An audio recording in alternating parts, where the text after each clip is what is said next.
ইচ্ছুক। ছাড়া আবু দাউদ, দারাকুতনি, মিশকাত 96 পৃষ্ঠা।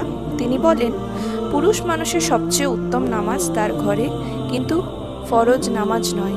বুখারী ও মুসলিম, বুলুগুল মারাম 29 পৃষ্ঠা।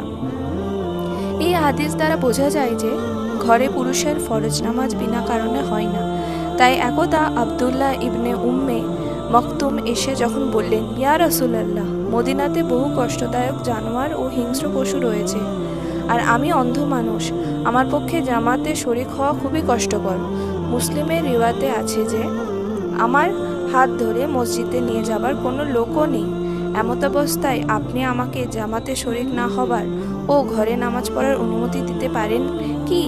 তিনি বললেন, তুমি হাইয়া আলাস সালাহ ও হাইয়া আল ফালাহ শুনতে পাও কি? তিনি বললেন, হ্যাঁ।